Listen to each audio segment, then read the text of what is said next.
repente tus pies ya no pueden más caminar ese camino. Buenas tardes a todos los presentes a través del Zoom y a quienes nos siguen en nuestras redes sociales, por Instagram, Facebook. Agradecemos la gentileza de Carolina Salinas, directora del Centro de la Universidad Católica de la Familia, y Juan Pablo Faúndez, director del Programa de Ciencias para la Familia, Pontificia Universidad Católica de Valparaíso, por aceptar la invitación de la Comisión Nacional de Pastoral Familiar. El 4 de julio, la Convención Constitucional entregó en ceremonia oficial al presidente de la República el texto del proyecto de nueva Constitución en su versión final, el cual será sometido a plebiscito ante la ciudadanía el próximo domingo 4 de septiembre. Como Comisión Nacional de Pastoral Familiar de Chile, es nuestro objetivo invitar a todos a hacer un discernimiento informado y un voto en conciencia, revisando hoy lo que nos dice esta propuesta constitucional a la familia. Benedicto XVI, en el 5º Encuentro Mundial de la Familia celebrado en Valencia, nos decía que reconocer y ayudar a esta institución, la familia, es uno de los mayores servicios que se puede prestar hoy día al bien común y al verdadero desarrollo de los hombres y de las sociedades, así como la mejor garantía para asegurar la dignidad, la igualdad y la verdadera libertad de la persona humana. El Papa Francisco, en Amoris Laetitia, párrafo 43, nos dice: con frecuencia las familias se sienten abandonadas por el desinterés y la poca atención de las instituciones. Las consecuencias negativas desde el punto de vista de la organización social son evidentes, de la crisis demográfica a las dificultades educativas, de la fatiga a la hora de acoger la vida naciente, a sentir la presencia de los ancianos como un peso, hasta el difundirse de un malestar afectivo que a veces llega a la violencia. El Estado tiene la responsabilidad de crear las condiciones legislativas y laborales para garantizar el futuro de los jóvenes y ayudarlos a realizar su proyecto de formar una familia, concluye el Papa. Es necesario, por tanto, que las personas, las familias y las autoridades civiles y religiosas se esfuercen según sus propias funciones y capacidades para que la vida familiar se encuentre en condiciones de cumplir cada vez mejor su cometido. El país busca un camino institucional en medio de una crisis profunda y de gran desconfianza. Esta elección, en la cual están convocadas de forma obligatoria todas las personas mayores de 18 años con derecho a voto, se hace necesario un discernimiento informado y un voto en conciencia, poniendo siempre por delante el bien común del país. La conciencia es el núcleo más secreto y sagrario del hombre en el que éste se siente a solas con Dios, cuya voz resuena en el recinto más íntimo de aquella. Nos decían en la carta nuestros obispos. Nos ponemos bajo el amparo de Nuestra Señora del Carmen, Reina y Madre de Chile, para que acompañe el caminar de la patria y el discernimiento en conciencia de cada ciudadano en esta importante decisión electoral. El que reza y canta, dice, el que canta y reza dos veces, ¿no? Sí. Así que vamos a poner una oración bajo tu amparo y comenzamos este webinar.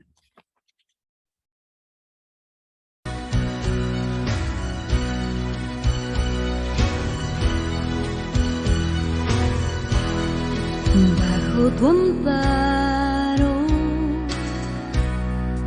nos acogemos, Santa, Santa Madre de Dios, oh Virgen Santa, Santa, Santa Madre de Dios, bajo tu amparo nos acogemos. No desoigas la oración, oh Virgen Santa, de tus hijos necesitados, y líbranos de todo peligro, Virgen Santa, Virgen gloriosa y bendita, oh Virgen Santa, Yo quiero vivir siempre bajo tu amparo, bajo tu amparo, bajo tu amparo.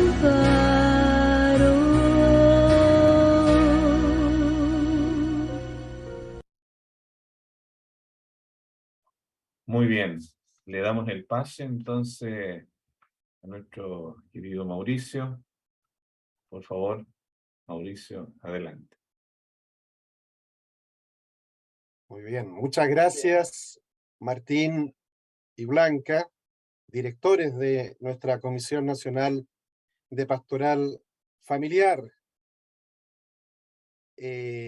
Como ellos acaban de explicar, este encuentro busca iluminar desde la doctrina social de la Iglesia los efectos para las familias chilenas de la eventual aprobación de la propuesta constitucional. Y para ello hemos solicitado a los institutos de familia pertenecientes a las universidades católicas o de inspiración católica en nuestro país su colaboración. Y ellos han respondido con gran generosidad y durante algunos meses han estado trabajando en un estudio conjunto con expertos de las universidades Pontificia Católica de Chile, Pontificia Católica de Valparaíso, Católica de la Santísima Concepción, de los Andes, Finisterre y San Sebastián. A continuación, los directores de 2 de esos centros, como ya se ha dicho, nos comunicarán los resultados de dicho estudio. Bien, Juan Pablo Faúndez nos recordará los principios pertinentes de la doctrina social de la Iglesia sobre la familia. Y Carolina Salinas comentará aquellos puntos del texto constitucional que dicen relación más directa con la realidad familiar. Juan Pablo Faúndez, además de ser el director del programa de Ciencias para la Familia de la Pontificia Universidad Católica de Valparaíso, es doctor en Filosofía y magíster en Derecho Canónico por la Universidad de Salamanca, además de ser abogado, casado y papá de 7 hijos. Carolina Salinas, por su parte, es la directora del Centro UC de la Familia, es abogada y máster en Ciencias del Matrimonio y la Familia por el Pontificio Instituto Juan Pablo II de Valencia. Ella también es casada y madre de un pequeño niño. Bien, presentaremos el tema que nos convoca en 5 puntos específicos. Primero, el lugar de la familia en la sociedad. Segundo, el matrimonio. Tercero, la vida humana. Cuarto, la educación de los hijos. Y quinto, el bienestar de la familia. Para cada uno de esos 5 puntos, Juan Pablo nos iluminará con las enseñanzas de la Iglesia y Carolina con lo que propone el texto de nueva Constitución. Pero no se preocupen porque serán exposiciones muy breves de 5 minutos cada una. Y luego daremos paso a una media hora de preguntas y respuestas. Bien, comencemos. Juan Pablo, primer tema. ¿Cuál es el lugar de la familia en la sociedad según la doctrina social de la Iglesia?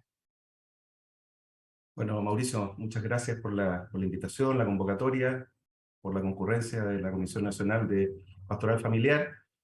Y para ir al grano, porque la idea es acotar bien el tiempo, desde que existen atisbos de que el ser humano habita en este planeta, ha estado presente algún modo de organización familiar. Ello porque la manera de constituir nuestra especie demanda por naturaleza organización social, y a diferencia de otras especies en las que el fenómeno de la reproducción instintiva mantiene por sí misma a los individuos en el contexto de los vínculos que son fundamentalmente biológicos y sintientes, en el caso de la especie humana, la irrupción en la existencia ha de estar acompañada por un entorno constitutivo que necesariamente es de carácter social y cultural. Y lo anterior es, podríamos decir, un requisito de nuestra propia naturaleza humana, ya que los Homo sapiens sapiens somos seres que nacemos en este mundo de forma inmadura Nacemos intencionalmente antes de tiempo y requerimos de un entorno proyectivo de carácter social, por el cual no solo nos desarrollamos biológicamente, sino que además nos insertamos y crecemos desde una perspectiva cultural. La familia es, por tanto, una de las realidades esenciales que articulan la existencia humana. La hemos entendido en la Iglesia siempre como una célula básica de la sociedad, como el ámbito de las interrelaciones afectivas primarias, más propicio para una formación integral de la persona, y por eso se trata de una sociedad natural fundamental que permite desarrollar capacidades humanas en las diversas dimensiones que envuelven el entramado ético de todas las relaciones que conforman al ser humano, y como ya nos decía Cristi Fidelis Laici, es lugar primario de humanización de la persona y de la sociedad, cuna de la vida y del amor. La familia, por tanto, es la estructura fundamental que propicia lo que llamaríamos una ecología humana, lugar de transmisión de valores que conforman la organización interpersonal desde su primer entorno. Y por eso, desde la primera responsabilidad que por naturaleza asumimos los padres, las madres de familia, no hay mejor manera de constituir la comunidad política que reconocer la posición de base de la familia, que orienta el modo como todas las otras sociedades intermedias, hasta llegar al Estado, han de subordinarse subsidiariamente al servicio de la primera. Sobre eso hay una muy bella reflexión del Papa Juan Pablo II en Familiaris Consortio, por ahí por el número 45. Entonces, como ocurre con todas las realidades que valen por sí mismas, la familia es y sigue siendo lo que es, aún sin requerir especiales ni mayores pronunciamientos normativos.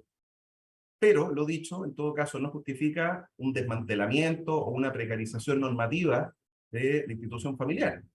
Ello porque se reconoce naturalmente a la familia como aquel espacio último al que todos los seres humanos acudimos, incluso cuando hay carencia de familia, por medio de los anhelos de familia, estamos de alguna manera acudiendo también a la familia, y esto en momentos de crisis o de satisfacción es algo que se vive de una manera muy especial para compartir momentos íntimos, para proyectar nuestra vida, siendo en el fondo aquel remanso, ¿no es cierto?, que nos mantiene en situaciones de darnos la necesaria vinculación afectiva en el hogar, generar estos vínculos que nos van identificando y van generando este espacio vivo de intercambio y de contención, para lo cual la familia también es tan relevante, y lo hemos vivido en este tiempo de pandemia.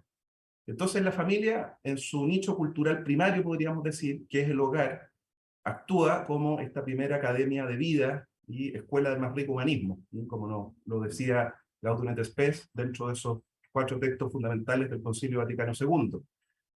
En la familia es donde aprendemos el fundamento de la acción social, que va a dar fruto trascendente, ¿sí?, nos dice también el catecismo, genera en nosotros paciencia, gozo en el trabajo, amor fraterno, perdón generoso, incluso reiterado. Esto no una forma abstracta o simbólica, sino que en la práctica de lo que implican nuestras relaciones de familia.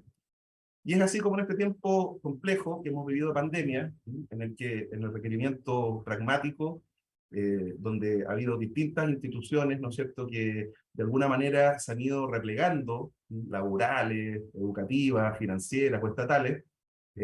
Muchas de estas instituciones han transado de alguna manera ante diversas necesidades humanas que hemos tenido, ¿sí?, y algunas han vuelto a la espalda de frentón a la colaboración humana, versus la familia ha estado ahí siempre resiliente, atenta, silenciosa. En el fondo, como también nos decía Juan Pablo II en el Familiaris Consortio, la familia no ha podido dejar de ser lo que es.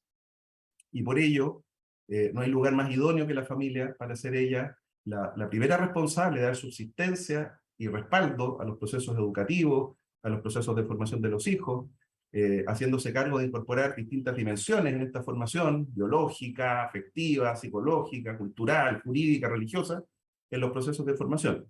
Es decir, y con esto ya termino esta primera participación, la familia es un sujeto social que tiene tal relevancia y autoconsistencia que, pese a que no se le nombrara o se le privara de la concesión de especiales derechos o prerrogativas, lo que esperemos que no ocurra, pero si aunque esto ocurriera, de todas maneras sigue funcionando como una institución que sin ella no sería posible articular ninguna de las relaciones sociales que surgen desde la misma.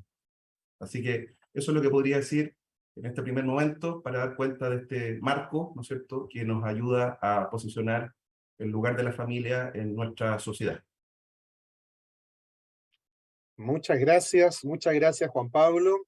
Carolina, ¿qué lugar le adjudica a la familia en la sociedad la propuesta de constitución?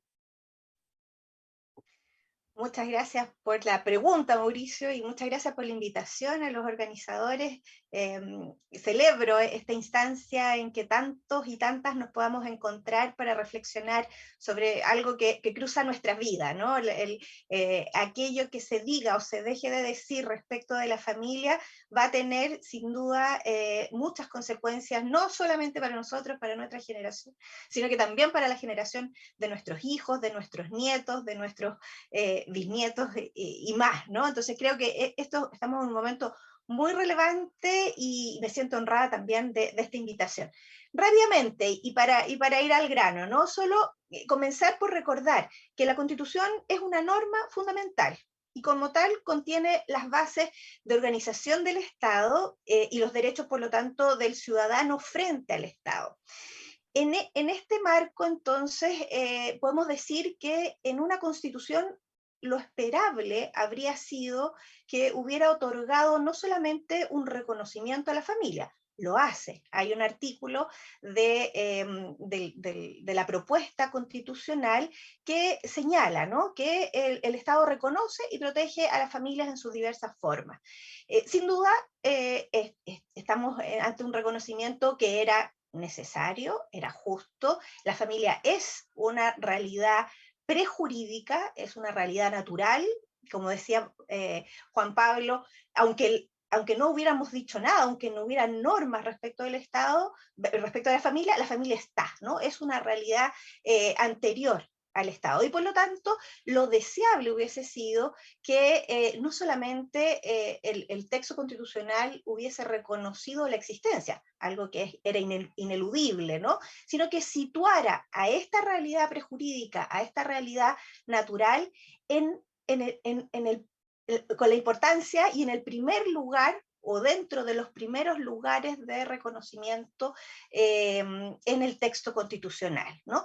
Y digo esto porque en realidad, dado que la Constitución debe contener normas claras, conocidas, y que nos ubiquen jerárquicamente dentro del contenido de los deberes del Estado, y a ciencia cierta sepamos los ciudadanos lo que podemos esperar del Estado, hubiese sido muy importante que ese reconocimiento no solamente estuviera dirigido a decir aquí hay una realidad, ¿no?, sino que hubiera relevado esa realidad a la importancia que ella tiene para la vida de todas las personas, ¿no?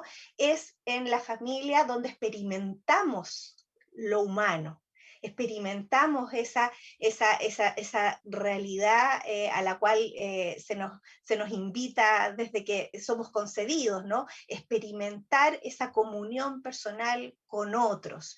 Y por lo tanto la importancia que tiene es radical. Y esa importancia radical entendemos que no está suficientemente cubierta por el texto constitucional, que en primer lugar solo reconoce y protege a la familia en sus diversas formas, expresiones y modos de vida, y acto seguido dice sin restringirla a ciertos vínculos. Por lo tanto, además deja, y de lo cual vamos a hablar también en el siguiente apartado, deja abierta también un concepto, una acepción bastante neutra y bastante desfigurada, como dicen también nuestros obispos, respecto de qué es lo que en realidad la Constitución está reconociendo. Para terminar, y muy brevemente, entonces, y para concluir, nuestro borrador, la propuesta que se nos presenta para nuestro discernimiento, se aparta de lo que ha venido siendo, y esto a partir de las constituciones del mundo, ¿no?, y de lo que ha venido siendo la tradición constitucional, se aparta de un reconocimiento más férreo, más, por así decirlo, con una visión de la importancia que la familia tiene. Y digo esto porque no solamente otras constituciones del mundo, y hablemos de la mayoría de las constituciones en Latinoamérica, con distintas nomenclaturas, hablando de elemento natural de la sociedad, de núcleo fundamental, de núcleo primario de los seres humanos, se refieren a la familia en ese grado de relevancia. Y además de las constituciones de todo nuestro barrio, pero también del mundo, tenemos múltiples ejemplos de ese reconocimiento cabal, digamos, y como necesitamos en normas internacionales, en tratados suscritos por Chile, como la Convención Americana de Derechos Humanos, como la Declaración Universal de Derechos Humanos, como el Pacto Internacional de Derechos Civiles y Políticos. O sea, en el fondo estamos rodeados, además de una regulación de la cual Chile ha sido parte, que nos llevaba a esperar al menos algo más que un reconocimiento de una realidad que sin duda es innegable, ¿no? Pero que necesitábamos que tuviera una mayor centralidad en el texto constitucional. Muchas gracias, Carolina. Bien, entonces, en la propuesta constitucional no aparece la familia como base de la sociedad.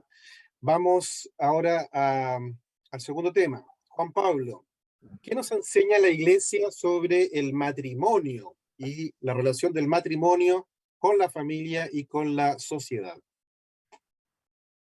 Bien, lo primero que me gustaría decir en este sentido es que hoy nosotros reconocemos en Chile distintos tipos de conformación de hogares, que son los que articulan el tejido social.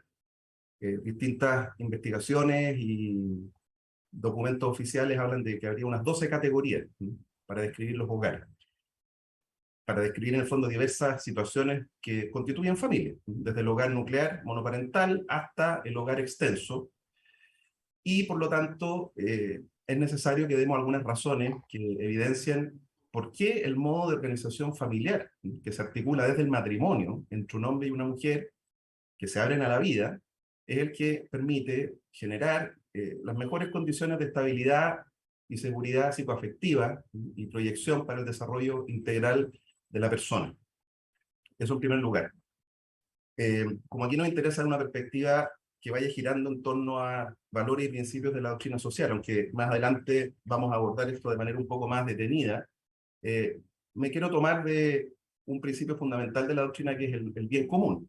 Y en vistas a este bien común, como este conjunto de condiciones de posibilidad que permiten la mayor realización espiritual y material posible, y como indican también múltiples estadísticas, entre los distintos modos de configurar familia, es muy importante que constatemos que a partir justamente de esa clasificación de hogares que mencioné en un principio, existe un modo de concebir la familia que es el que aporta los más claros signos de identidad, de solvencia emocional en el tiempo, junto con ofrecer una mayor estabilidad en un ámbito, diríamos, proeducativo y económico de los integrantes. Y este es el modelo familiar que está configurado por el matrimonio, entre un hombre y una mujer. Y por eso que la familia nuclear de la que estamos hablando no podría, ¿no es cierto?, no proponerse como una aspiración de las políticas públicas. En esto creo que hay que ser fino en los términos para que no creamos que estamos hablando de una discriminación negativa en relación con otros modelos de familia. Pero sí es importante hacer alguna distinción. Y me tomo aquí de uno de los grandes filósofos y sociólogos que en este tiempo en el que estamos nosotros ha hablado de familia, que es Paolo Donati, que él dice que discriminar significa tratar de modo desigual aquello que es igual. O sea, habría discriminación si tratásemos de modo desigual relaciones que son iguales. Y desde el punto de vista de las relaciones sociales, la familia que vincula potencial y afectivamente a un hombre y una mujer desde su diferenciación psicoemocional y corpórea, que además dispone de manera natural hacia el eje procreativo, como fin propio, aunque no exclusivo, del matrimonio. En ese sentido, es un error pensar que el vínculo matrimonial busque primero la procreación, sino que, y esto lo dice el mismo Código de Derecho Canónico, ¿no es cierto?, en el Canon 1055, estamos buscando primero el bien de los cónyuges, un bien multidimensional de los cónyuges, y junto con eso, el que podamos, a través de la procreación, sostener y contribuir a la sociedad, desde el punto de vista de más personas que la vayan integrando. Entonces, bajo esta lógica, no es igual una familia que se articula en un matrimonio heterosexual que otros modelos de familia, ya que es el que ofrece una mayor estabilidad psicoemocional, económica y social para sus integrantes y para la regeneración humana, como decía, a través de la procreación. Es decir, la relación familiar que se basa en el matrimonio heterosexual no es igual que otras relaciones primarias, como la simple amistad o el vínculo de cuidado entre convivientes de un mismo sexo, como algo de eso también podríamos interpretar del artículo que mencionaba Carolina, y en relación a lo que es la perspectiva con la cual hoy día se reconoce el matrimonio homosexual, ya que las distintas relaciones, ¿no es cierto?, que se dan en el contexto matrimonial, y específicamente la relación que se da cuando hay diferenciación sexual, permite una complementariedad psicoemocional que posee dimensiones constitutivas que marcan cualquier otro tipo de proyección diferencial con otra forma de organización social, y es la que responde de mejor manera a las expectativas de interrelación afectiva entre los contrayentes y en las relaciones, ¿no es cierto?, desde el punto de vista psicológico, con la cual uno puede aproximarse a una revisión del estado emocional de los niños y de las niñas. Y por eso, el tipo de relación humana que se basa en un vínculo estable, como el matrimonio heterosexual, con sus rasgos esenciales de indisolubilidad, de unidad, es el que ha demostrado una mayor estabilidad y un resguardo, como diríamos también en la lógica de la doctrina social de la Iglesia, un resguardo ecológico humano, de mejores condiciones para un desarrollo integral de la persona. Y eso se ha ido constatando con el paso del tiempo, y lo han ido mostrando distintas interpretaciones que se han ido generando al interior de los pueblos a lo largo de la historia. Y esas consideraciones son las que debiesen estar a la vista para, creo yo, orientar el posicionamiento de la familia en una perspectiva de relaciones intrínsecas entre sus miembros, a nivel de los estados y de la definición de perspectivas, teniendo presente que muchas veces el problema es que las que pretenden ser políticas públicas que favorecen a la familia, en realidad están respondiendo a objetivos que son específicamente individuales y que no son por sí mismos de interrelación familiar, como podría ser promover la paridad de género, generar beneficios específicos para los ancianos o favorecer prerrogativas para el trabajo femenino, que se busquen superar los techos de cristal, etcétera, que son objetivos que me parecen laudables, reconocibles, que hay que promover, pero que no son estrictamente familiares. Y por eso pienso yo que el modelo familiar que se basa justamente en la relación matrimonial entre el varón y la mujer, como una comunidad que nace del consentimiento humano recíproco, irrevocable, público, entre los contrayentes, y que puede ser definido como una alianza por la que el varón y la mujer constituyen entre sí un consorcio de toda la vida, que se ordena, ¿no es cierto?, por su misma índole natural al bien de los cónyuges y a la generación y educación de la prole.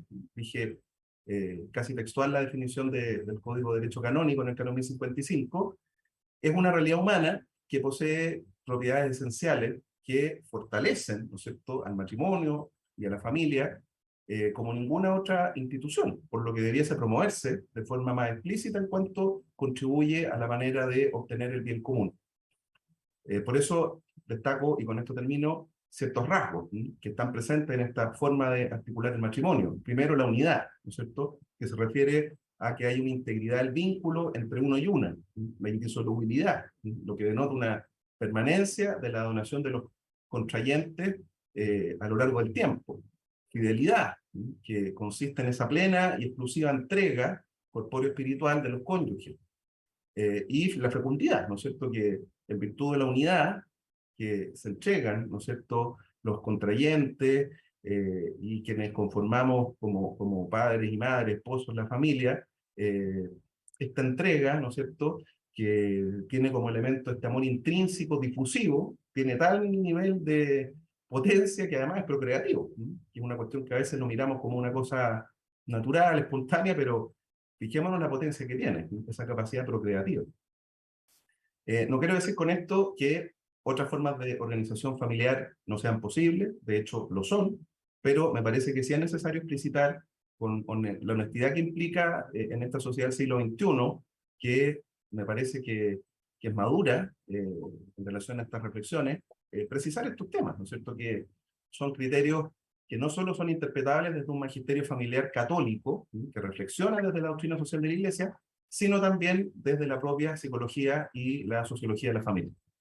Muy bien, muchas gracias Juan Pablo.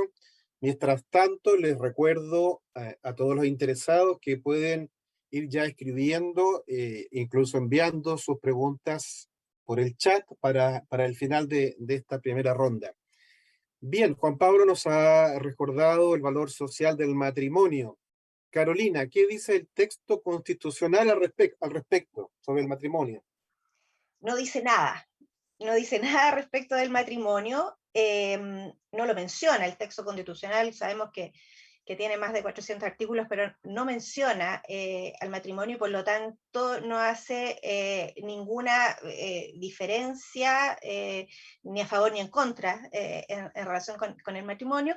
Ahora, debemos decir, ¿no?, que esto desde un punto de vista jurídico no es algo que solamente se produce en esta propuesta de cambio constitucional, sino que jurídicamente se viene produciendo un cambio normativo en nuestro derecho de familia, en nuestro derecho civil, desde hace bastante tiempo, ¿no?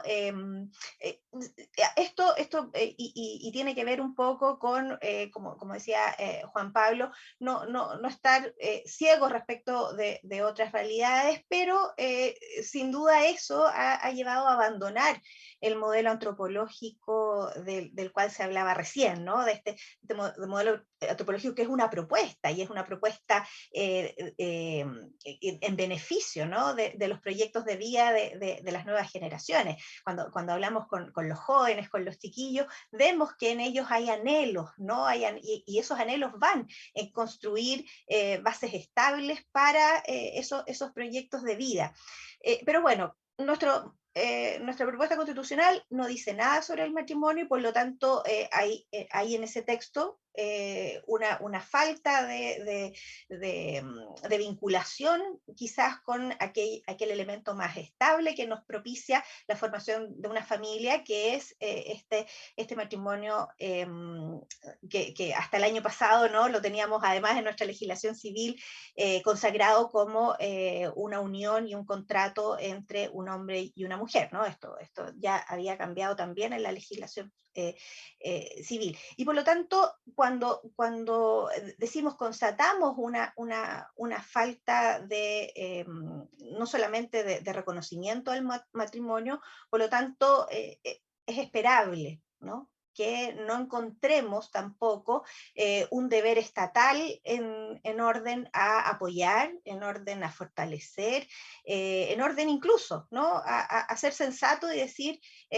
las personas, los nuevos ciudadanos, los niños, los adolescentes, probablemente tengan una mejor perspectiva de desarrollo y condiciones de desarrollo en el marco de la estabilidad que propicia un matrimonio. Esto no está presente y por lo tanto no podríamos esperarlo de manera sensata, sería quizás un anhelo que no tiene una base cierta en el texto que hoy día está propuesto. Agreguémosle a eso que dentro de la definición, del artículo 10 que yo citaba, se hace una mención a que dice, la familia no se restringe a vínculos exclusivamente filiativos o consanguíneos.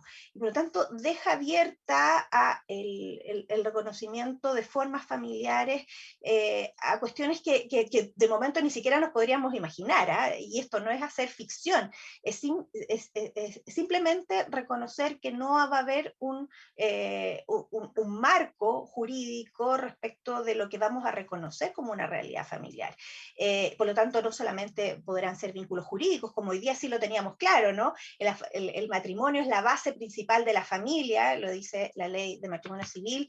También tenemos la consagración hace algunos años de un acuerdo de unión civil, de una convivencia civil, pero hasta ahí llegábamos. Hoy día pareciera ser que ni realidades contractuales, ni realidades de hecho pudiesen ser suficientes como para llenar de contenido esto que se está reconociendo en el artículo 10. Por lo tanto, el día de mañana perfectamente, quizás una autopercepción de que yo con alguien más soy familia, podría llevarme incluso a plantearme o plantarme frente al Estado y decir, exijo los mismos derechos que o los mismos beneficios que usted le está otorgando a esta familia que está aquí al lado, que podría ser incluso en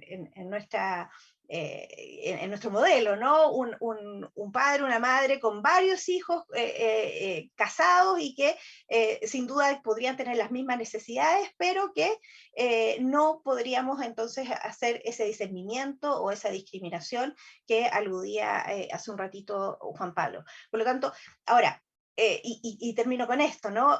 Las constituciones no suelen definir, ¿no? Absolutamente los conceptos, pero en ese mismo sentido, incluso hubiera sido deseable que la propuesta constitucional no dijera, ¿no? Que no está restringida a vínculos exclusivamente filiativos o consanguíneos, ¿no? Quizás hubiera sido incluso mejor que hablara de una protección general a la familia, pero que no dejara fuera lo que hemos venido entendiendo como las bases principales de la familia desde el punto de vista de lo que necesitamos entender como ese núcleo fundamental, ¿no? Cuál es la forma, cuál es la estructura, cuáles son las funciones que nos permiten decir este grupo humano o este grupo intermedio es una familia, es una comunidad o es otro tipo de grupo intermedio. Muy bien. Estamos analizando los 5 puntos que los obispos propusieron al inicio de todo el proceso constituyente como 5 temas importantes de la doctrina social de la Iglesia para la redacción de una constitución.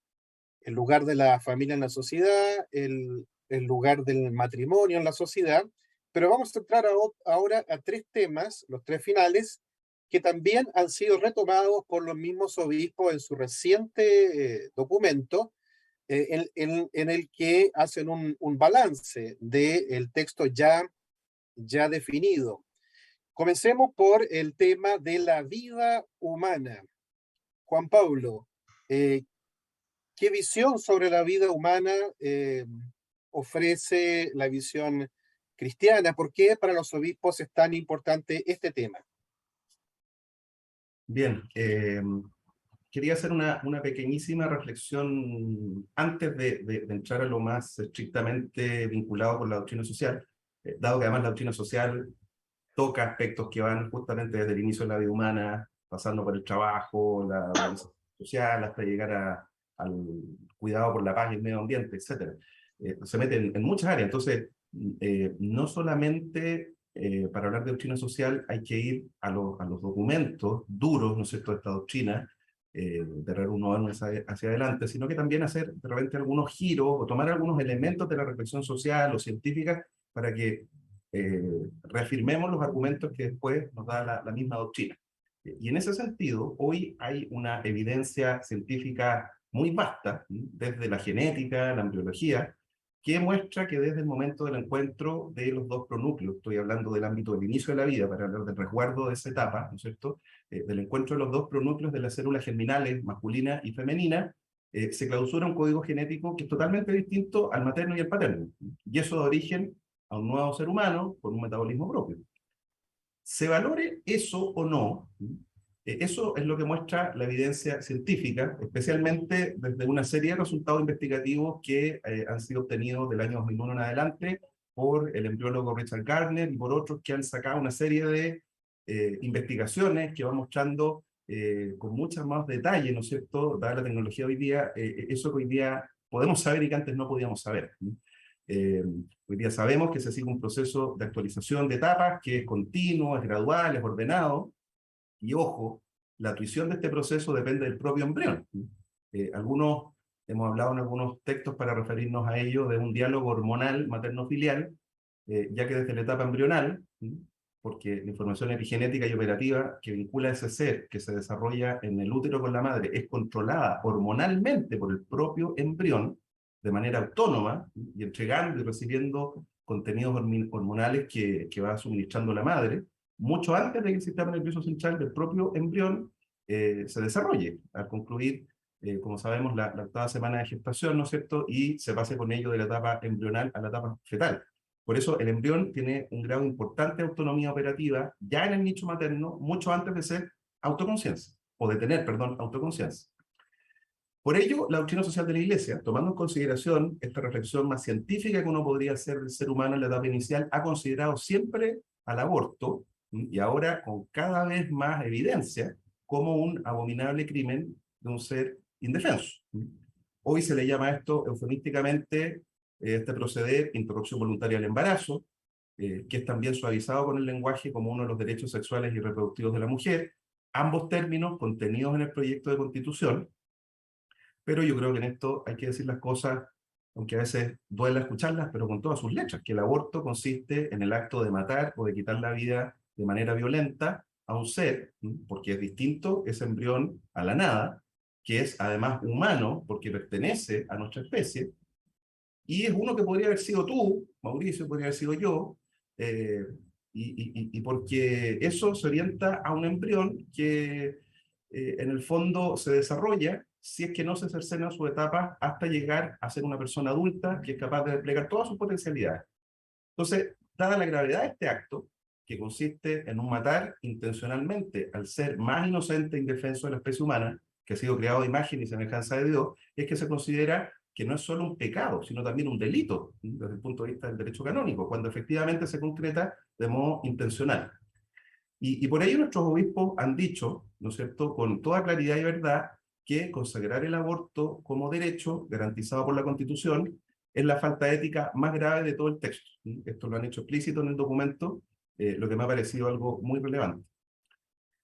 También delicada en este sentido es la situación de no reconocer en la propuesta constitucional una praxis que ya desde la reflexión social de la Iglesia, en la época medieval, antes de que se empezara a organizar la doctrina social de la Iglesia de una manera más sistemática a finales del siglo XIX, ya en esta época medieval y hasta nuestra legislación reciente, hay un término que ha sido muy relevante, que es el de la objeción de conciencia, ¿no es cierto?, para aquellos médicos o personal sanitario que por sus convicciones no están dispuestas a participar en la comisión de un aborto.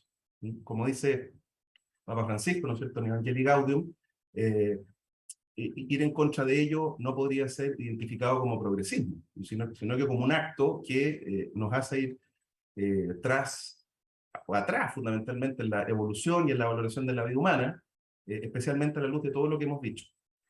Y dado que todas las etapas humanas son sensibles para la doctrina social de la Iglesia, la de la gestación, la de la mantención digna de este ser humano en su ser, y también la de la llegada, que a veces puede ser dolorosa, ¿no es cierto?, al final de la vida, eso hace que sea necesario tener muy presente las condiciones adecuadas para la subsistencia humana, para no creer que la reflexión magisterial católica está como jibarizada en torno al inicio de la vida. Algunos dicen están tan preocupados del inicio de la vida, pero no es así, ¿no es cierto? Es una etapa muy sensible, justamente dado por la indefensión que tiene el ser humano en la etapa inicial, pero no es la única que estamos llamados a salvaguardar, ni que el magisterio social de la Iglesia salvaguarda, ¿no es cierto? Está pendiente de todo lo que es momento de debilidad humana, y por ese motivo, la familia es, desde el punto de vista preconstitutivo, un ámbito social fundamental que hay que proteger, porque en los entornos familiares es donde se dan justamente estas situaciones complejas a las cuales hay que dar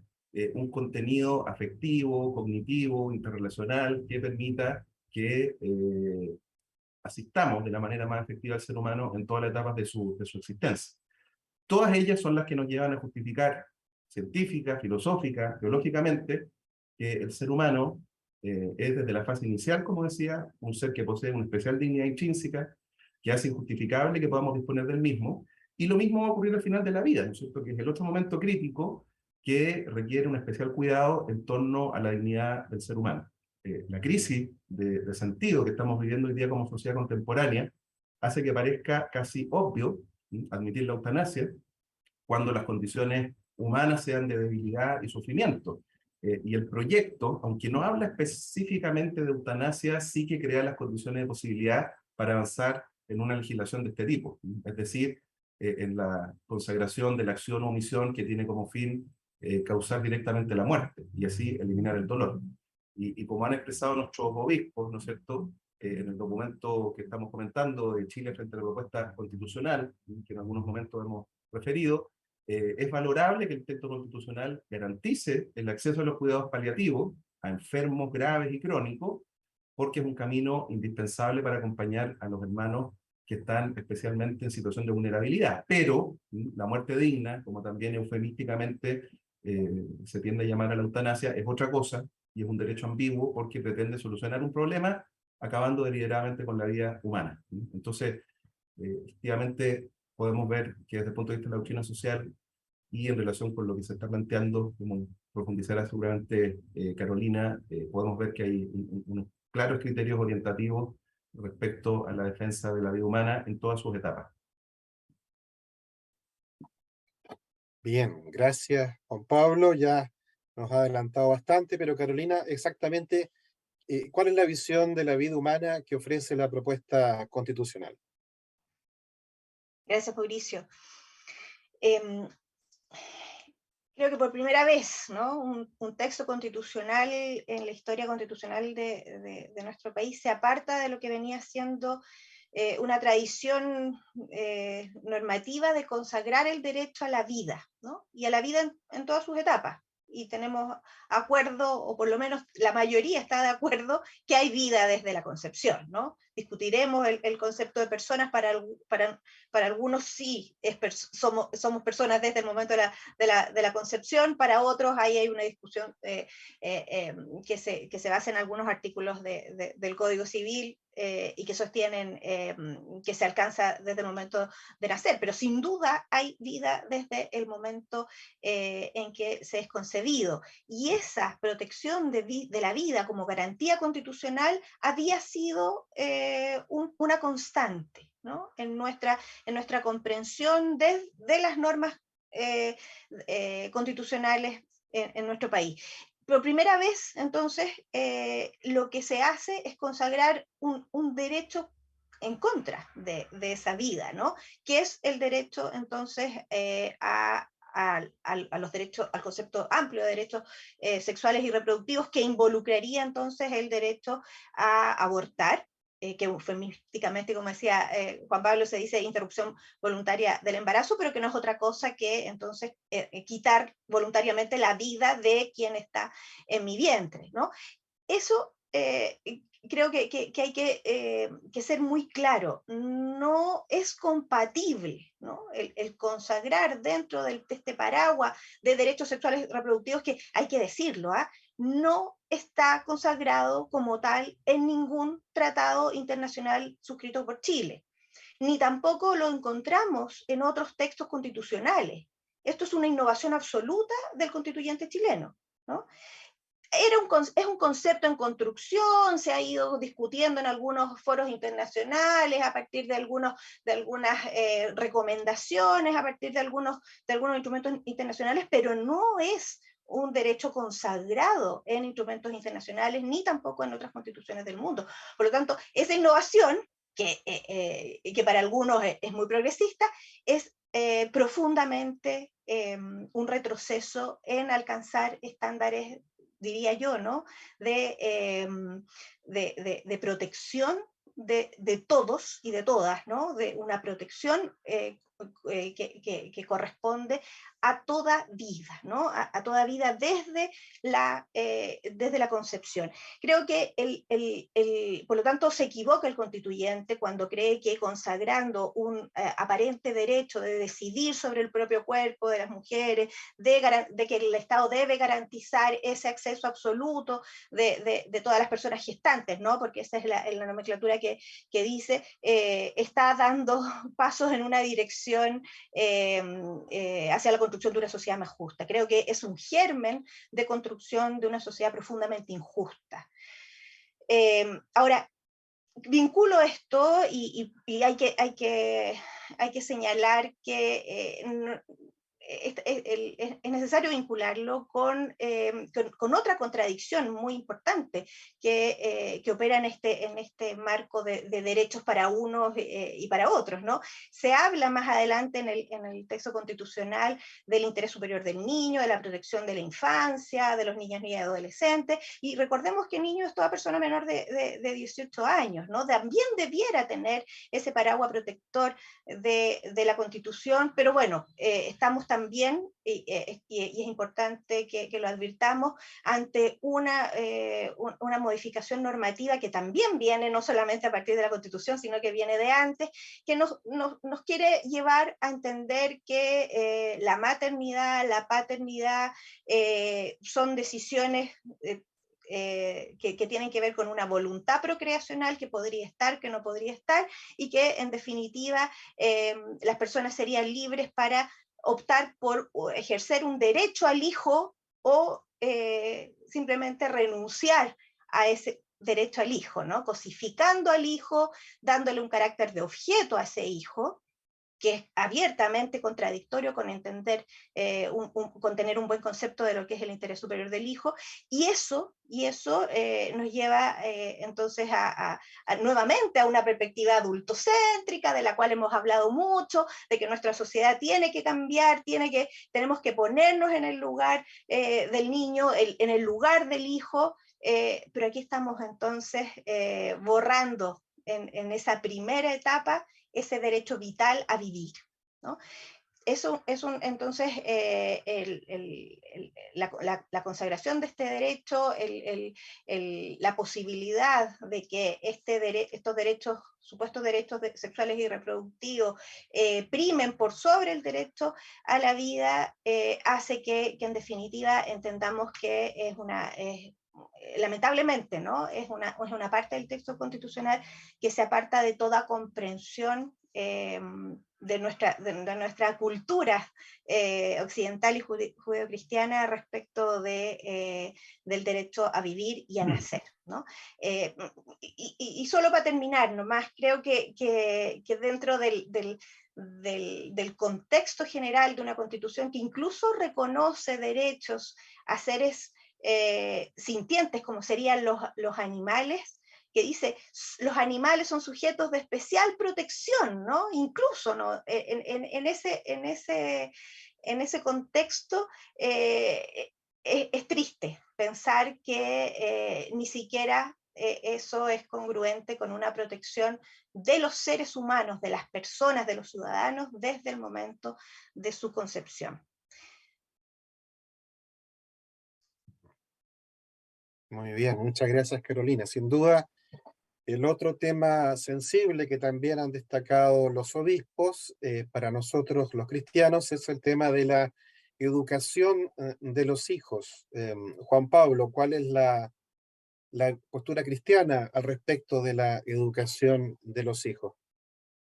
Bien, bueno, aquí por la comprensión de la tarea de la familia que hemos estado desarrollando a lo largo de este webinar, el Magisterio Social de la Iglesia siempre ha reconocido como evidente el rol primordial de los padres y de la familia como los primeros responsables de la educación de los hijos. Y de hecho esto ha trascendido además desde la visión, ¿no es cierto?, la cosmovisión de la Iglesia a lo largo de la historia, yo creo que en un contexto también social en distintos estados. Se ha entendido como que esto es una cuestión natural. Siendo la familia, ¿no es cierto?, la primera y directa escuela de la formación en virtudes.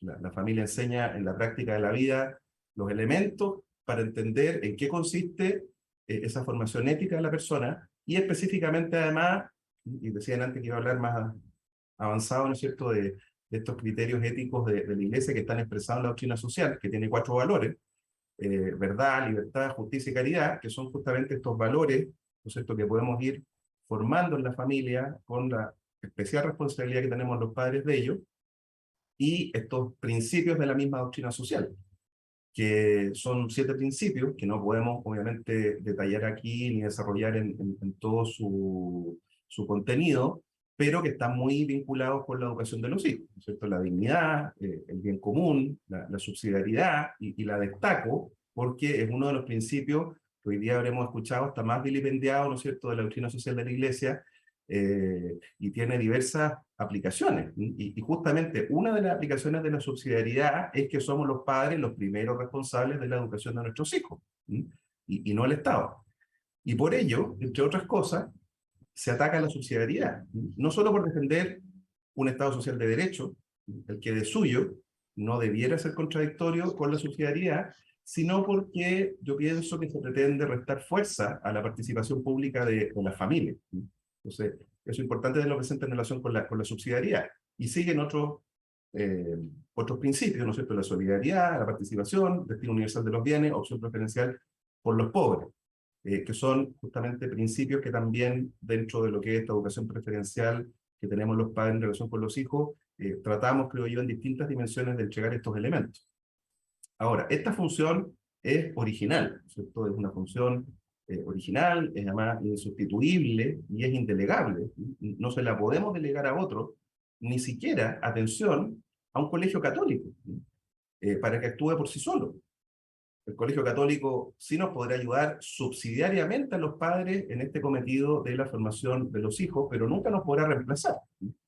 Y esto comprende que los padres tenemos la responsabilidad por transmitir la visión antropológica que hemos de dar a nuestros hijos, no al Estado, los criterios éticos y por eso también una jerarquía de valores que hemos de dar a nuestros hijos y no al Estado, y en fin, una cosmovisión y una formación religiosa trascendente por la que les expresamos como testigos de la misma, ¿no es cierto?, a nuestros propios hijos, que la presentación de este mundo no se acaba con la muerte. Eso es parte también de los elementos que podemos transmitir en esa especial responsabilidad que tenemos como formadores. Y este es un tema especialmente sensible en este tiempo y que está de alguna manera relativizado por el proyecto de nueva Constitución en los artículos 35 y siguientes, como después profundizará Carolina. En ese artículo se expresa que la educación es un deber primordial e ineludible del Estado, sin mencionar nunca la familia como tal, ni su injerencia en ello. Y yendo más allá, para entrar incluso en una dimensión delicada de la educación, como es la educación sexual integral, la famosa ESI, cuyos proyectos de ley han sido rechazados 2 veces ya en el Congreso y que hoy, de alguna manera, se busca imponer desde arriba a través del nivel constitucional. Se pretende que toda persona, sin distinguir edad, reciba y disfrute de una educación sexual integral sin ningún tipo de referencia a que en la formación para ello participen las familias, y sin que los padres puedan concurrir a los colegios o escuelas, por ejemplo, a explicar cómo perciben ellos la tesis que propone la teoría de género, que no es más que eso, una teoría, una tesis reduccionista de la comprensión antropológica del ser humano, aunque muy persuasiva y de alcance global, respecto a lo que decía recién Carolina, de lo que está contenido o no está contenido en la legislación internacional. Hay una agenda amplísima, ¿no es cierto?, que quiere avanzar en estos temas de la propuesta de género, con una serie de, además, documentos que se intentan, ¿no es cierto?, como los principios de Yogyakarta, de hacerlos vinculantes, cuando en realidad no hay ningún Estado que los haya hecho suyo, y si uno empieza a ver una serie de documentos, ¿no es cierto?, de nuestro propio Ministerio de Educación y de otras instancias, se empieza a encontrar con que estos principios se empiezan a difundir, se empiezan a expandir y van configurando de alguna manera una cierta visión cultural que no está aceptada bajo ningún ámbito por parte del Estado, de manera oficial. Entonces, bien, junto a esto, perdón, una última cosita, Mauricio. Yendo más allá, el último detalle, para la enseñanza social de la Iglesia se considera una injusticia la no consideración del apoyo público para las escuelas no estatales que quisieran fundar familias, por ejemplo, que se organizan en torno a los credos, católico u otro, o de propuestas, ¿no es cierto?, que contribuyen al bien común sin que necesariamente sean religiosas, y que sean respetuosas de la ley, de la moral, del orden público, como el proyecto Waldorf, Montessori, etcétera, que no son religiosos, pero que, bajo la propuesta de esta Constitución, tendrían una imposibilidad de poder desarrollarse. Así que también es una situación que me parece bastante compleja. Perdón por excederme un poquitito. bien, gracias Juan Pablo. Carolina, ¿qué pasa con esta función educativa de la familia en la propuesta constitucional? Sí, bueno, la propuesta de constitución, en el artículo 35, apartado 1 y siguientes, efectivamente reconoce este derecho a la educación, pero tal como señalaba Juan Pablo, la segunda frase de este artículo 35 dice que la educación es un deber primordial e ineludible del Estado, ¿no? Primordial es una palabra un poquito parecida a preferente, que era el concepto que utilizaba la Constitución hasta hoy día vigente, ¿no? Que hablaba del deber preferente de los padres de educar a sus hijos, ¿no? Hasta el momento eso era lo que veníamos entendiendo, que la educación es un derecho y un deber prioritario preferente, como decía Juan Pablo, ineludible, esencial, insustituible, de los padres hacia sus hijos. Por lo demás, se corresponde a lo que tenemos a nivel legal en múltiples cuerpos normativos. En el Código Civil está el deber de los padres de educar y de criar a sus hijos, en una de las normas más recientes e importantes promulgadas en Chile a principios de año, la Ley sobre Garantías de Derechos de los Niños, se habla una y otra vez de este deber preferente de los padres de educar, y por lo tanto yo diría que la propuesta constitucional se aparta de lo que habíamos, yo diría de manera bastante pacífica, regulado en Chile a nivel legal. Y por lo tanto también creo que hierra el constituyente al poner que la educación es un deber primordial e ineludible en primer lugar del Estado, porque el deber educacional del Estado es secundario, ¿no? Y es secundario y es subsidiario. Y aquí vaya que es importante entender lo que significa la subsidiariedad. Este deber primordial, preferente de los padres también tiene mucho que ver con la soberanía familiar, un concepto que es tan rico en contenido y es tan importante. Yo creo que si no aparece en norma alguna, lo vayamos utilizando frecuentemente, porque creo que nos va a ser necesario para los tiempos que vienen, ¿no? Como familias debemos defender esa soberanía familiar. Uno de los aspectos más básicos de esa soberanía familiar es el derecho que los padres tenemos sobre la educación de nuestros hijos, que no se constriñe, no se restringe únicamente a la posibilidad de que los padres tengamos, la posibilidad o la libertad de que tenemos los padres de elegir el tipo de educación que queremos para nuestros hijos. Eso es lo único que viene a reconocer el texto de la propuesta constitucional, que dice en el fondo que expresa la libertad de padres y madres, apoderados y apoderadas, tutores legales, a elegir el tipo de educación de las personas a su cargo, es singular, ¿no? No utiliza la palabra hijos, ¿no? Dice las personas a su cargo, artículo 41. Y en ese sentido, entonces,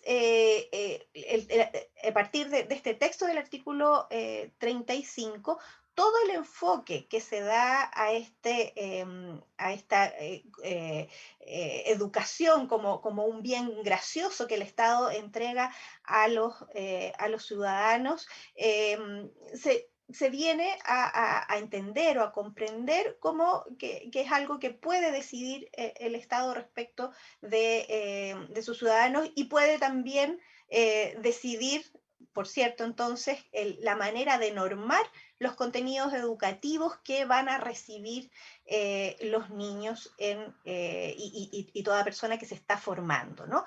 En ese sentido, y esto excede probablemente de lo que tenemos que hablar en estos tiempos tan acotados, hay toda una gran discusión de cómo se va a proteger también la autonomía de las instituciones educacionales, ¿no? Desde las propias universidades y por supuesto también desde los colegios.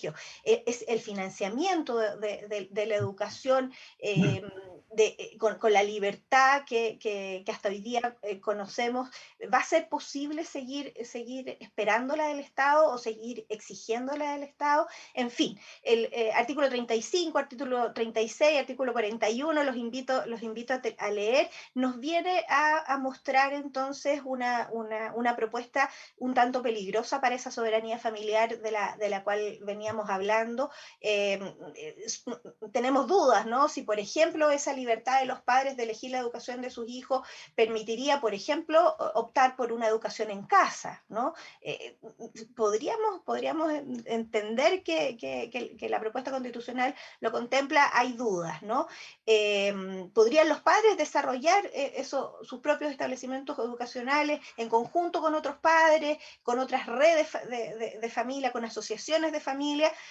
No lo sé, ¿no? Y entonces aquí este tema, y con esto termino, se vincula también con la enseñanza de distintos tipos de materias en distintos ámbitos, la presencia de esta educación sexual también dentro del contenido del derecho a la educación que está en esta propuesta constitucional, también pareciera que aparta a la función orientadora que los padres tienen en relación con sus hijos, que recordemos, no es desde un punto de vista estricto, no es solamente un derecho, es una responsabilidad y es un deber grave, o sea, un deber absoluto que tienen estos padres, no en beneficio propio, ¿no? Sino que en beneficio de esos hijos. ¿Quién es mejor que los padres?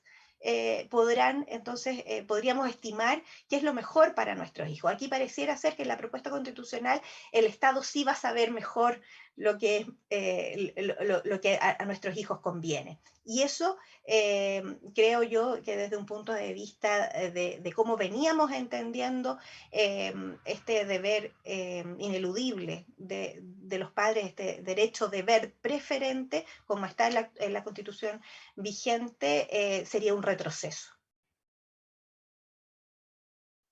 Bien. Vamos entonces rápidamente al último de los temas, el bienestar de la familia. Juan Pablo, ¿cómo nos ilumina la doctrina de la Iglesia sobre la vida familiar y trabajo, salario, vivienda, propiedad, seguridad social, etcétera?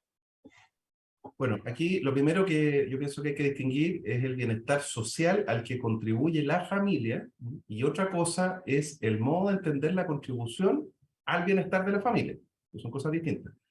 En relación a lo primero, me parece que lo que hemos señalado en cuanto a la función social del matrimonio, la procreación, la proyección, perdón, en la formación valórica y virtuosa de la prole, desde la experiencia de la vida familiar, las redes que se crean desde la familia como un cuerpo intermedio que promueve la conquista de fines específicos a través de la asociatividad humana, ¿no es cierto? La proyección y la capacidad, como decías tú, para ser articuladores de trabajo, etcétera, muestra que la familia es clave para dar contenido y proyección al bienestar social. Y por eso, de hecho, la familia se toma como modelo de articulación social y cultural, y la doctrina social de la Iglesia la comprende como sujeto social, a lo que yo también he complementado en algunos lugares, sujeto cultural primario, porque da una especial consistencia y estabilidad a la sociedad. Pensemos, por ejemplo, cómo la estabilidad psicológica que se consigue al interior de una familia sana aporta a la consecución del trabajo bien hecho al interior de una empresa o de una escuela, y ahorra la posibilidad de tener que estar contratando asistencia psicológica, etcétera, o cómo las relaciones de intercambio justo que se forman de una manera adecuada al interior de la familia son las que preparan a cuidarnos y a que los ciudadanos, ¿no es cierto?, actuemos de manera respetuosa en torno a las normas, y cómo en ella, y gracias a la formación en torno al destino universal de los bienes, que es un principio, como decíamos delante, de la doctrina social de la Iglesia, se forma a los hijos en relación al sentido que tiene pagar los impuestos, para contribuir al bien común, etc. O sea, el tejido social, educativo, económico, sanitario y muchos otros que necesitamos construir como sociedad, se va desarrollando justamente desde las interrelaciones que constituye la familia. Y por eso fortalecer a la familia, en el fondo, es fortalecer a la sociedad para darle mayor bienestar al conjunto de las personas que la conforman. Y de ahí la importancia de promover políticas públicas familiares, más que buscar una relativización o una simplificación en su estructura para robustecer a la sociedad gracias a la familia. Reitero, como decía antes, que un camino distinto que considere un reconocimiento minimalista de la familia, como se está proponiendo en el artículo 10 de la propuesta de nueva Constitución, a mi juicio, y esta es una opinión personal, no tiene en el fondo por objeto fortalecerla como cuerpo intermedio. porque la clave de comprensión de esta propuesta de constitución está en un modelo más estatista, que no promueve el fortalecimiento de los cuerpos intermedios. Y es el Estado al que hay que fortalecer por sí mismo y no a la familia, reconocida, como hemos dicho ya, por la doctrina social como este primer sujeto social. Y por ello el discurso que se reitera es que se debe pasar de un modelo de Estado subsidiario a uno de tipo solidario. Y por otro lado, desde la perspectiva que habla de fortalecer el bienestar de la familia, aunque decíamos en un comienzo que se sostiene por sí misma, ella sí requiere ser atendida solidariamente. Es decir, la subsidiariedad para la doctrina social de la Iglesia no es antagonista, sino compañera de la solidaridad.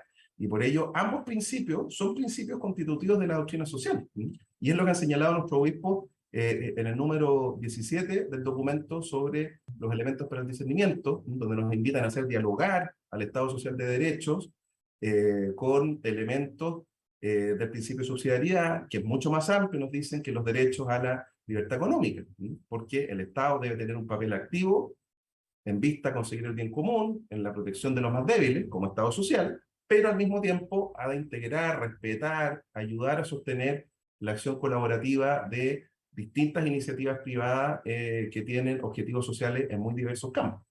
Y por eso nos invitan los obispos a discernir si en la propuesta constitucional este criterio está resguardado o hay un exceso de Estado en desmedro de la autonomía de las personas y de los grupos sociales en vista al bien común. Por ello, y ya con esto voy entrando a lo último, la confluencia entre los aires de un Estado social de derecho, que es el que se avisora con esta propuesta, que podríamos entenderla de alguna manera como expresión del principio de solidaridad, junto con el principio de subsidiariedad, que ha de energizar necesariamente la solidaridad, porque si no el Estado no crece, son los que ambos podrían tirar con una mayor sostenibilidad a este conjunto de personas que conforman nuestro país y que fundamentalmente nos reunimos en familia, por lejos, la mayor aspiración que tienen los chilenos, como lo han señalado diversas encuestas, y una aparente confrontación dilemática entre subsidiariedad y solidaridad adolece, creo yo, de una falta de rigurosidad en el fondo, y no expresa suficientemente el anhelo de libertad de quienes somos personas. Y quiero terminar en este sentido con unas palabras del Papa Francisco, que justamente da luces en relación a lo que es esta comprensión de la relación entre solidaridad y subsidiariedad. Lo dice en Fratelli Tutti 187. Lo que se necesita es que haya diversos cauces de expresión y de participación social. La educación está al servicio de ese camino para que cada ser humano pueda ser artífice de su destino.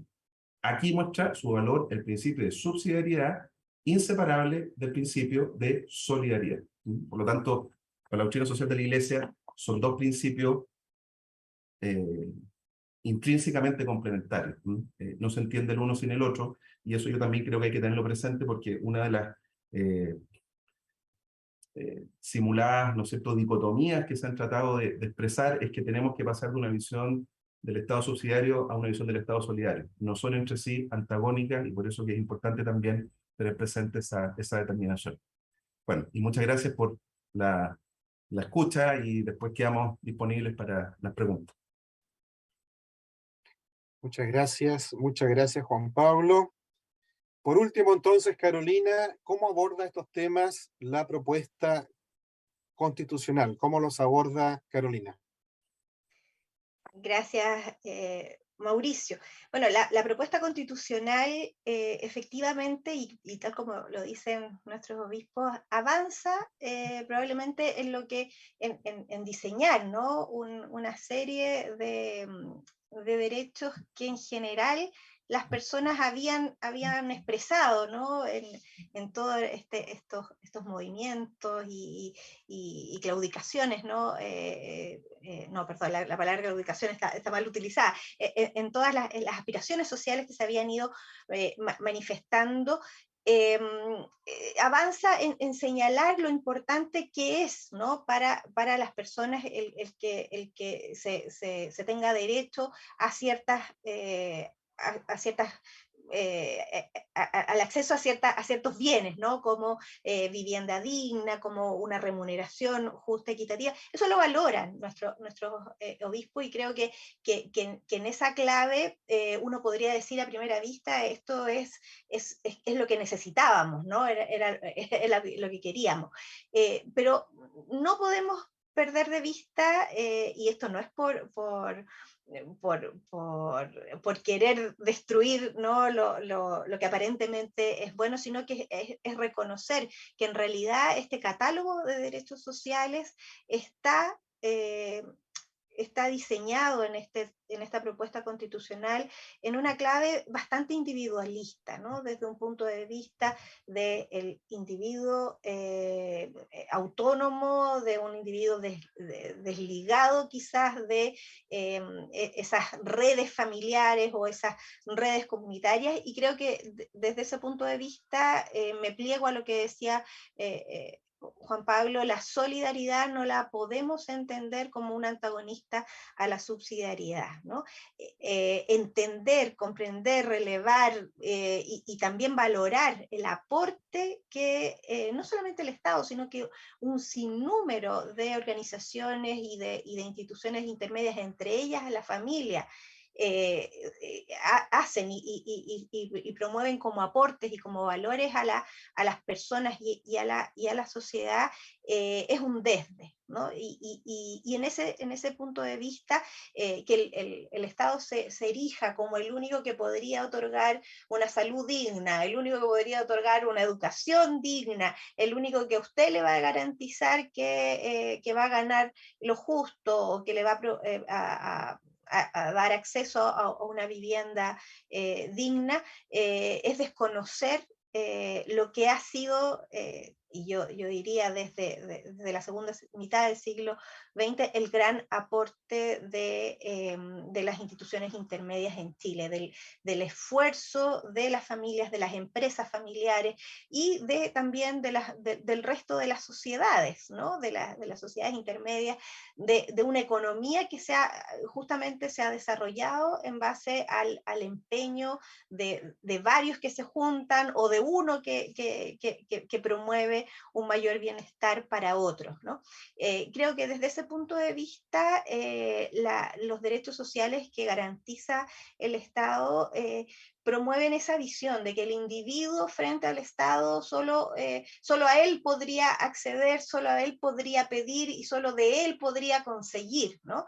Y que es una visión profundamente distinta a lo que la doctrina social de la Iglesia nos ha enseñado, ¿no? El valor del tejido social se pierde desde este punto de vista, o desde esta mirada. Lo mismo, ¿no? Pensando en cómo esa familia soberana, ¿no? podría estimar, ¿no? Que el día de mañana a lo mejor no quiere optar a tal beneficio estatal, sino que quiere quizás conseguir por su propio empeño otra cosa, nos merece ciertas dudas respecto de si tiene cabida en esta comprensión de este catálogo de derechos sociales que se impulsa en la propuesta. Creo que si hablamos de catálogo por lo mismo, ¿no? Si se enumeran muchos derechos sociales y vamos a optar por esa forma, digamos, maximalista, ¿no? de construir un texto constitucional, muchas cosas van a ir quedando fuera y las vamos a echar de menos, ¿no? No se menciona un derecho al patrimonio familiar, no se menciona quizás un derecho de propiedad un poquito más fuerte o más fortalecido. En definitiva, el Estado pareciera mirar al individuo vulnerable, pero no pareciera mirar a todas las realidades sociales que podrían llegar a ser al mismo tiempo que el individuo vulnerable, algo en el cual el Estado tendría que fijar el foco. Sabemos, y esto para concluir, que respecto de la familia, el Estado tiene que impulsar las condiciones para permitirle que esta familia se desarrolle y haga lo que soberanamente está llamada a hacer, como realidad prejurídica y natural. Y no vemos en el diseño de este catálogo de derechos sociales un foco puesto en esto, ¿no? Hay un foco puesto en el individuo, sí, y los individuos vulnerables, sí, pero no en propiciar un conjunto de condiciones para que la familia alcance una plenitud. Muy bien. Muchas gracias, Carolina, Juan Pablo, por este detallado análisis que nos han ofrecido en el tiempo ajustado que le hemos concedido. Y ahora nos quedan todavía minutos muy breves para plantear algunas de las preguntas que nos siguen llegando por Facebook y por Instagram. Vamos a juntarlas para tratar de responder en los pocos minutos que nos quedan. Primero, a Carolina se le pregunta, ¿por qué cree usted que la Constitución no menciona el matrimonio y le da escasa relevancia a la familia? ¿Es solo una omisión o hubo durante el proceso artículos directamente rechazados al respecto? Ok. Sí, hubo muchos artículos rechazados al respecto, muchas organizaciones levantamos ciertas propuestas para el texto constitucional, reunimos firmas, un montón nos desplegamos, digamos, y en el fondo, sin mayor explicación, fuimos dejados de lado. También tuvimos la posibilidad de concurrir a la comisión de principios, donde esto se estaba discutiendo, y en realidad, bueno, al interior de la convención había muchas visiones, por supuesto, desde incluso algunas extremas que ni siquiera querían mencionar a la familia dentro del texto constitucional.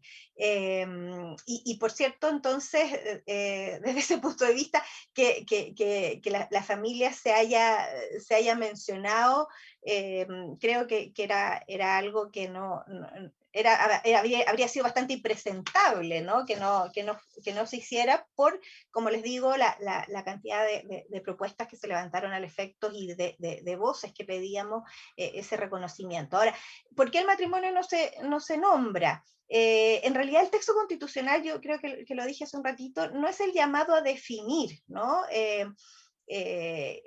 ¿Qué es familia? Eso lo tendremos, esa bajada contextualmente la tenemos dada, ¿no? Por todo el marco jurídico que por supuesto es de inferior jerarquía a una constitución, pero que es innegable, ¿no? Que es parte de esa conceptualización y que, por supuesto, estamos hablando de algo jurídico, pero también hay toda una conceptualización de familia que también pertenece y corresponde a otras disciplinas. Ahora, ¿por qué nosotros decimos que la ausencia de la mención del matrimonio dentro de la Constitución es algo sentido, o por lo menos es una ausencia sentida? Porque indiscutiblemente creemos que dentro de la construcción de esta comunidad primaria, ¿no? De vida de los seres humanos, el matrimonio juega un rol fundamental porque es quizás el primer derecho que tenemos todos, ¿no? Decía San Juan Pablo II, la persona no merece menos que nacer del abrazo amoroso de su padre y su madre. En eso creemos, ¿no? Y cuando San Juan Pablo II habla del abrazo amoroso de un padre y una madre, se refiere justamente a algo que pareciera ser que algunos quieren borrar, ¿no? Cuando estamos en presencia de una legislación como la que tenemos hoy día, ¿no? Que indistintamente habla de progenitores, ya no habla de padres y de madres, que permite que un niño nazca y solo tenga dos madres o solo tenga dos padres, borrando la existencia del otro. Creemos que hemos avanzado quizás en tratar de borrar aquello, ¿no? Y por eso quizás a lo mejor era una esperanza que teníamos un poquito infundada, era quizás un poco ingenuo pretender que eso quedara, ¿no? Pero sí es porque lo seguimos creyendo. Sí es porque seguimos pensando que la cuna de la vida está en ese nido primario, ¿no? Que lo constituye la unión entre un hombre y una mujer. Muchas No sé si con gracias. eso contesto. Bien, gracias, Carolina. Muchas gracias. Al profesor Juan Pablo Faúndez se le preguntan dos temas. Uno, ¿cree usted que estamos perdiendo la libertad de educar cristianamente a nuestros hijos? ¿Y qué lugar le cabe a una familia católica en un Estado plurinacional e intercultural? Juan Pablo. Bien, gracias Mauricio. Bueno, en relación a la primera parte de la pregunta, si estamos perdiendo libertad para educar, yo creo que antes tenemos que hacer una revisión ab intra. ¿Sí? Yo creo que antes que nos estén quitando la libertad, y me voy a referir a eso después, creo que nosotros mismos como familias católicas, por una cantidad de dispersión de actividades, porque también estamos muy influenciados por una cultura del inmediatez, del Facebook, del WhatsApp, de tantas cosas, no nos estamos haciendo suficientemente responsables de ese rol de libertad para educar a nuestros hijos. ¿Sí?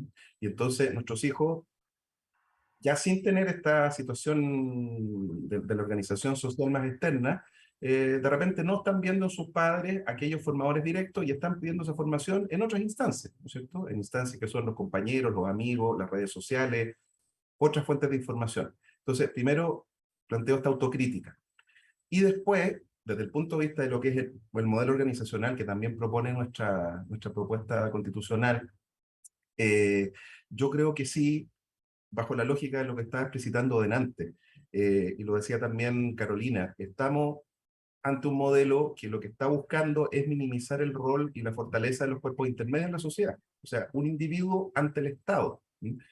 Y bajo esa lógica, ¿no es cierto?, la posibilidad de que pueda funcionar, ¿no es cierto?, la capacidad asociativa para organizarnos, para, por ejemplo, empezar a levantar colegios, que hasta ahora el 55% de los colegios en Chile son colegios particulares subvencionados que están en gran riesgo, porque aquí el salto va a ser o educación privada o educación pública.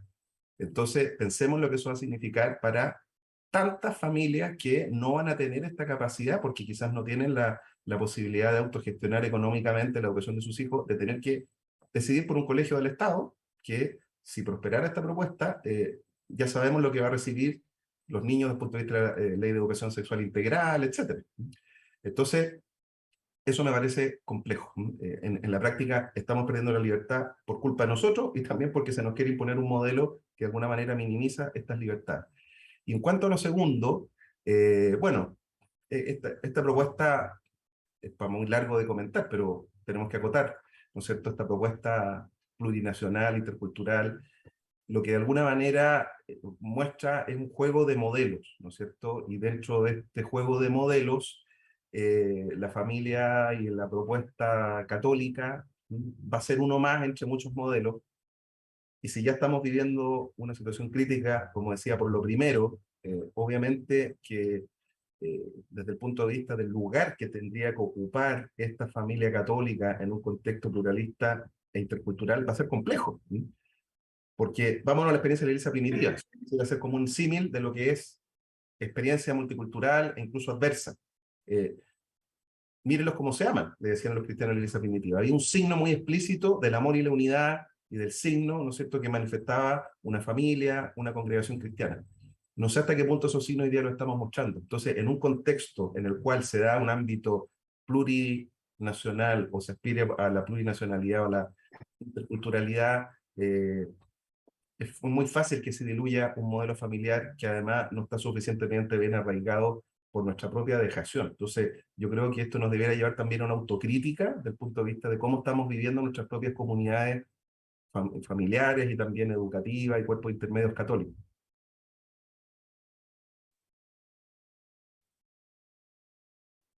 Muy bien.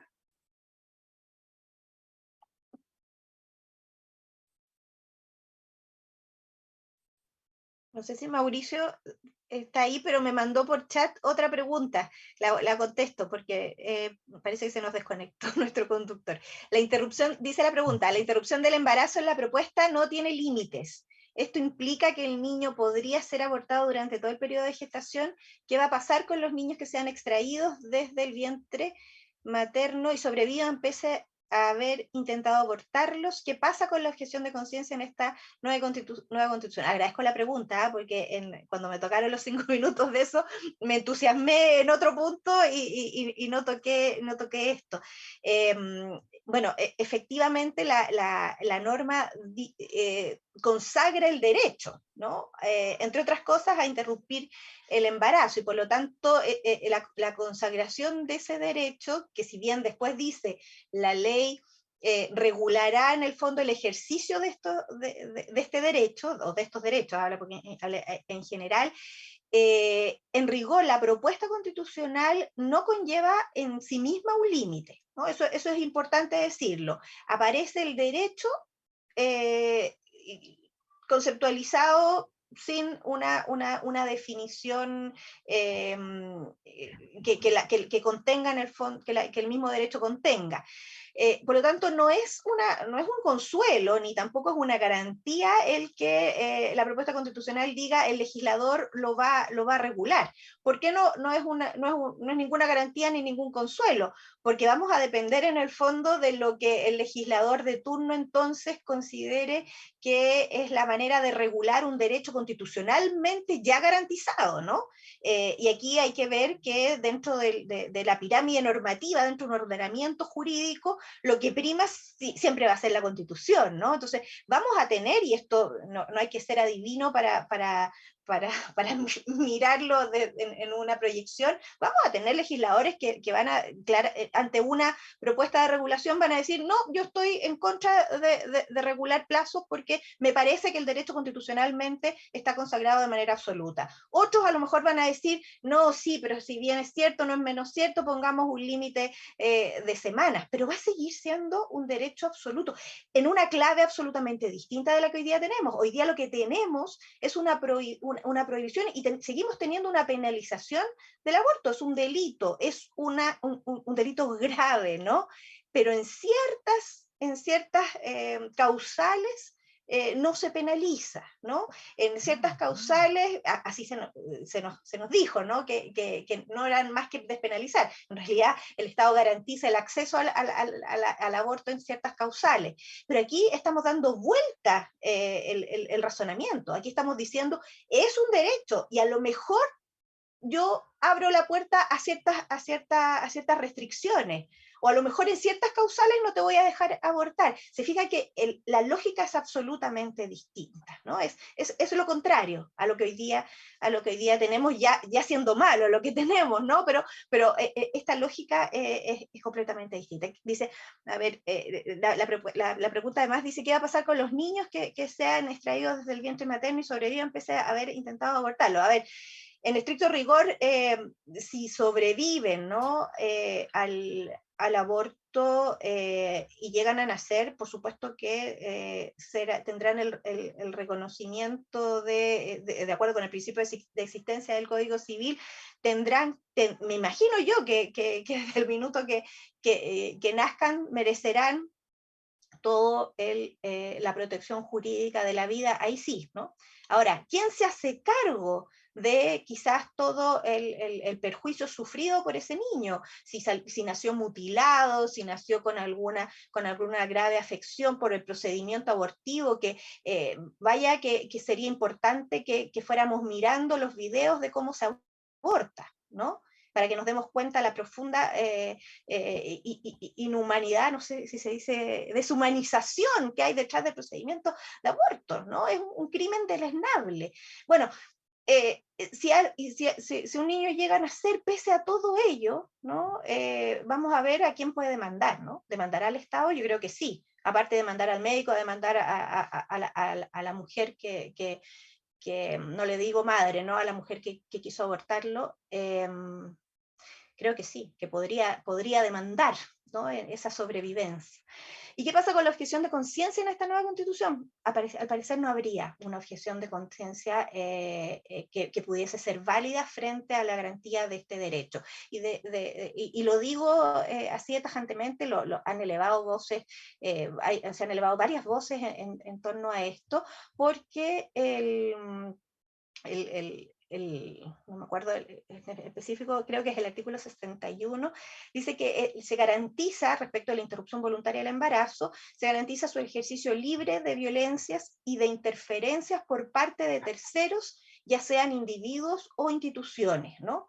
Y por supuesto que la objeción de conciencia se podría considerar una interferencia, venga del médico que lo llamaron a practicar este aborto, o venga de una institución hospitalaria, una clínica que decide no realizarlos en su interior, ¿no? Y creo que esa frase es muy lamentable porque en rigor hoy día existe la posibilidad de esa objeción de conciencia. Bien. Gracias, Carolina. Estamos en la hora, pero hay una última pregunta también para ti. ¿Cómo afecta esta nueva definición de familia al derecho de familia? ¿Tendremos que regular de nuevo todos los derechos interfamiliares, dado que la base actual son los vínculos filiativos o consanguíneos y eso queda desechado? Qué pregunta más buena, porque en realidad apunta al fondo de lo que muchos hemos venido pensando respecto del devenir del derecho de familia, ¿no? Porque si familia es todo, en realidad no habría una especificidad del vínculo familiar que ameritara la existencia de una rama específica que se dedica a familias, ¿no? Estaría dentro del resto de las regulaciones de las relaciones entre privados, probablemente, ¿no? Cuando fuimos a la Comisión de Principios, lo que quisimos en el fondo dejar establecido, que se pudiera entender de buena manera, es que la familia no es cualquier comunidad, ¿no? Porque justamente en relación con los derechos y deberes que surgen de la relación familiar, por lo tanto los efectos jurídicos de una relación familiar, llámese matrimonio, llámese vínculo entre un padre y una madre, los derechos y deberes que surgen de esa relación me permiten especificar el vínculo, ¿no? Y entonces cuando yo digo la familia es el núcleo fundamental de la sociedad porque cumple ciertas funciones, es porque yo legalmente, jurídicamente, le puedo exigir a ese padre que cumpla con el pago de una pensión de alimentos, le puedo exigir a esa madre que cuide materialmente al hijo, ¿no? Y si no lo hace, puede venir un juez y establecer una medida de protección, eventualmente se puede sancionar a ese padre o a esa madre que vulnera los derechos. Eso lo puedo hacer gracias a que existe una regulación del vínculo. Existen derechos y deberes que resultan de ese vínculo. Ahora, si vamos a meter dentro del derecho de familia a cualquier tipo de vínculo, se nos va a desdibujar, ¿no? Por supuesto. Ahora, yo creo que eso y ojalá no me equivoque, ¿no? Yo creo que eso sería ya, no creo que sea un escenario posible, porque creo que la lógica es seguir entendiendo, pese a que esta propuesta constitucional pueda ser aprobada, yo creo que todo indica y toda nuestra comprensión jurídica en torno a la familia no nos permite borrar por el solo hecho de que existe una constitución, o volver a repensar instituciones tan importantes como la filiación, como la adopción, como el matrimonio, como, en fin, ¿no? la posibilidad o los vínculos de parentesco. Creo que ahí debiera primar la cordura, ¿no? Si no, me va a quedar sin pega nomás, porque yo me dedico al derecho a familia, ¿no? Y qué decir de todas las consecuencias de ello, ¿no? El derecho sucesorio se construye en base, el derecho de herencia se construye en base a los vínculos familiares. Bueno, eso. Bueno, muchísimas gracias. Muchísimas gracias de nuevo.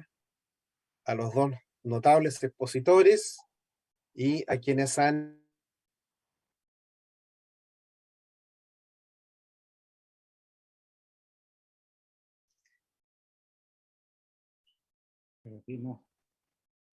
Bueno, perdimos a Mauricio, pero Ahí está.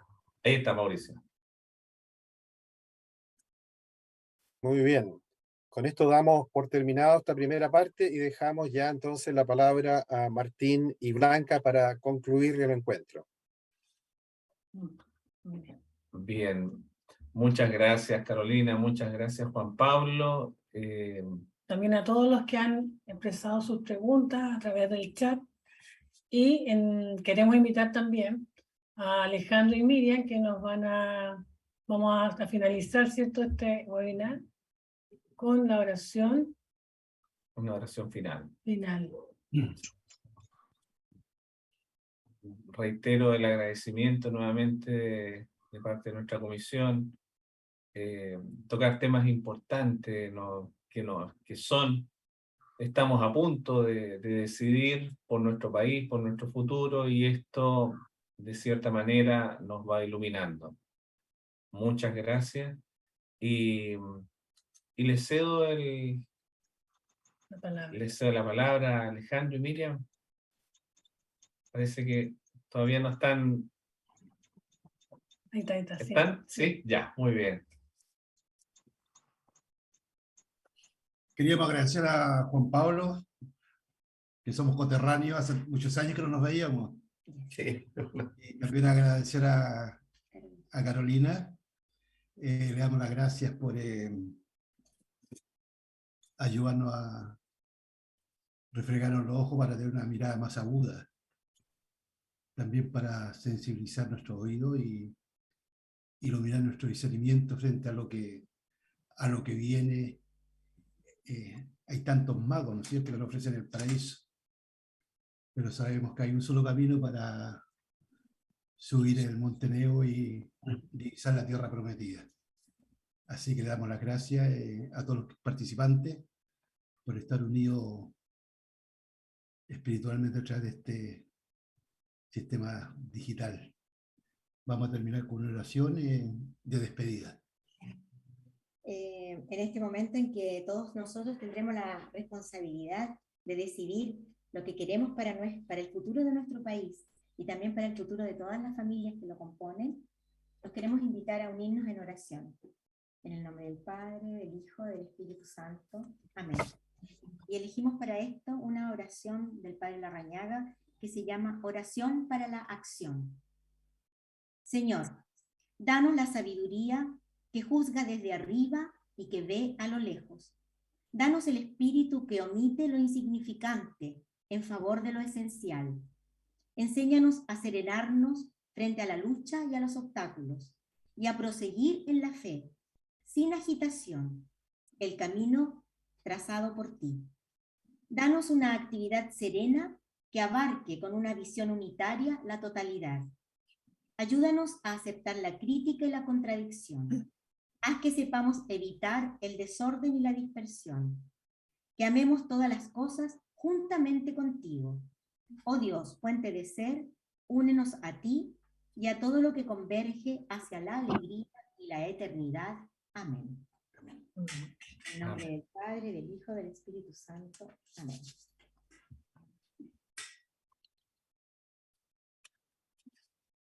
Muy bien. Buenas noches. Muchas gracias por estar con nosotros y pronto nos vamos a estar encontrando en otro webinar, en una próxima actividad de la pastoral. Que descansen. Buenas noches. Buenas noches, muchas gracias.